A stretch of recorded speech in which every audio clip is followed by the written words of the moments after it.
Kalau sudah terjadi kayak gini, yang bisa mengatasinya itu hanya senso. Kenapa? Karena memang ya ditebang itulah. Ini salah satu contoh batang yang kena jamur.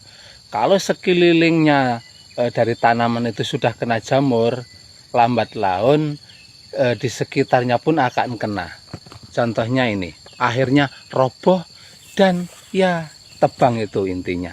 Nih, ini batang ini besar, batang lumayan besar, getahnya dulu juga banyak. Tapi karena sudah kena terinfeksi daripada jamur, nih, ini jamurnya jamur apa kurang tahu, yang jelas di pangkal batang bawah itu busuk semua. Kayu pun busuk, ini sudah kering ini kayu ini. Walaupun di atas itu daunnya masih seger, itu seger kan. Nah, tapi di bawah ini udah kering semua. Ini kering pokoknya. Heran yang memproduksi daripada ataupun yang mengasup makanan mungkin hanya akar-akar kecil-kecil yang kayak gini, ini yang masih ada basah, tapi yang akar tunggang, akar besar sudah hancur karena jamur remuk.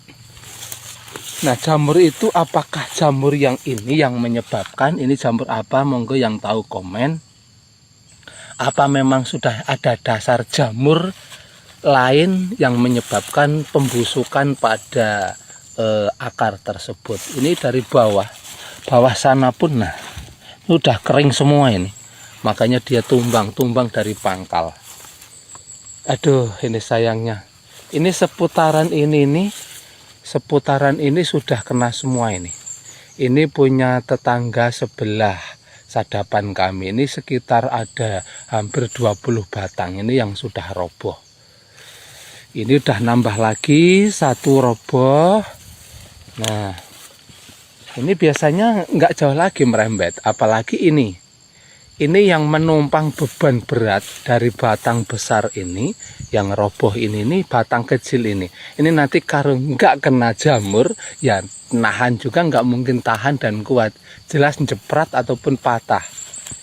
Itu boloh, makanya cara mengatasi daripada jamur, itu memang sampai saat ini simpang siur.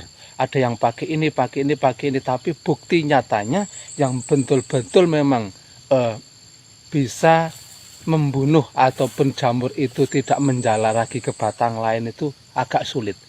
Upaya pertanian, upaya orang tani biasanya ya itu kemarin yang sudah pernah dibahas di video yang lalu, itu di lubang di sekitar setengah meter sampai 1 meter keliling. Terus disebarin apa kemana, tapi nggak akurat juga untuk mengatasi jamur. Masih agak payah itulah. Makanya ya kalau yang sudah kena jamur kayak gini, kita pasrahnya ya pasrah sambil berusaha berdoa mudah-mudahan tidak menjalar lagi. Oke, silakan komen ataupun monggo kasih info sekiranya ada yang sudah pernah mengatasi jamur yang seperti ini, keadaan batangnya roboh dari pangkal batang. Silahkan ditunggu, dan tentunya selamat beraktivitas. Untuk rekan-rekan dimanapun ada selaku petani karet, doa selalu dipanjatkan, mudah-mudahan getahnya banyak dan diberikan harga yang mahal. Sekiranya yang sudah kena jamur mudah-mudahan tidak menjalar lagi. Semangat!